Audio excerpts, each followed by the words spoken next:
بسم اللہ الرحمن الرحیم۔ جناب عبداللہ اور حضرت آمینہ کی شادی۔ حضرت عبداللہ ابن عبد المطلب 545 ہجری میں پیدا ہوئے۔ آپ کی والدہ کا نام فاطمہ بنت عمر تھا۔ آپ دین حنیف یعنی دین ابراہیمی پر قائم تھے اور ان کی بت پرستی اور کسی اخلاقی برائی جو ان دنوں عرب میں عام تھی کہ کوئی ایک روایت بھی نہیں ملتی۔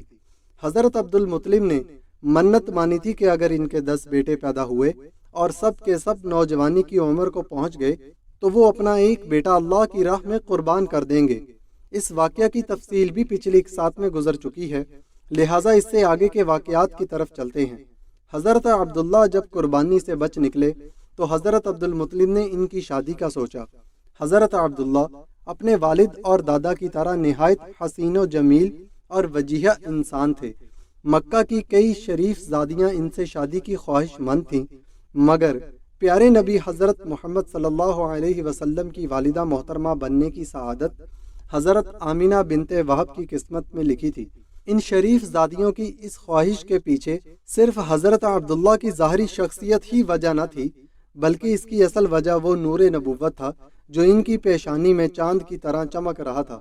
ان عورتوں میں ایک عورت حضرت خدیجہ رضی اللہ تعالی عنہا کی چچا کی بیٹی اور مشہور ورقہ بن نوفل کی بہن ام قتال تھی۔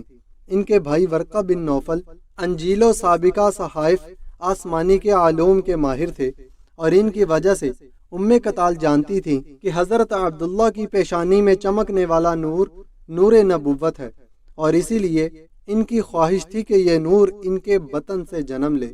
دوسری طرف ایک فاطمہ تھی جنہوں نے اپنی روحانی استعداد سے جان لیا تھا کہ حضرت عبداللہ کی پیشانی میں جو نور دمکتا ہے وہ نور نبوت ہے، اس لیے یہ بھی حضرت عبداللہ سے شادی کی خواہش مند تھی۔ تاہم حضرت عبد المطلب کی نظر انتخاب حضرت آمینہ پر جا رکی، جو قبیلہ زہرہ کے سردار وہب بن عبد المناف بن زہرہ بن کلاب کی بیٹی تھی، اور قریش کے تمام خاندانوں میں اپنی پاکیزگی اور نیک فطرت کے لحاظ سے ممتاز تھیں۔ اس وقت وہ اپنے چچا وہب بن عبد المناف بن زہرہ کے پاس مقیم تھی۔ حضرت عبد المطلب وہب کے پاس گئے اور حضرت عبداللہ کے لیے حضرت آمینہ کا رشتہ مانگا، جسے قبول کر لیا گیا، اور یوں حضرت عبداللہ اور حضرت آمینہ رشتہ ازدواج میں منسلک ہو گئے۔ اس موقع پر خود حضرت عبد المطلب نے بھی ایک کاہن کی کہنے پر وہب بن عبد المناف کی بیٹی حالہ سے شادی کر لی، جن سے حضرت صفیہ رضی اللہ تعالی عنہ اور حضرت حمزہ رضی اللہ تعالی عنہ جیسے شیر پیدا ہوئے۔ حضرت حمزہ رضی اللہ تعالی عنہ آپ صلی اللہ علیہ وسلم کے چچا ہونے کے ساتھ ساتھ ماں کے رشتے سے خالہ زاد بھائی بھی تھے، کیونکہ جناب حالہ اور حضرت آمینہ آپس میں چچا زاد بہنیں بھی تھیں۔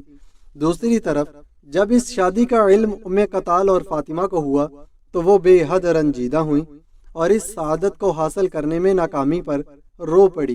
ان کا رونا واقعی میں حق بجانب تھا کہ نبی آخر الزماں صلی اللہ علیہ وسلم کی والدہ ہونے کا اعزاز ساری دنیا کی قیمت سے بڑھ کر تھا، اور یہ اعزاز اللہ نے حضرت آمینہ کے نصیب میں لکھ دیا تھا۔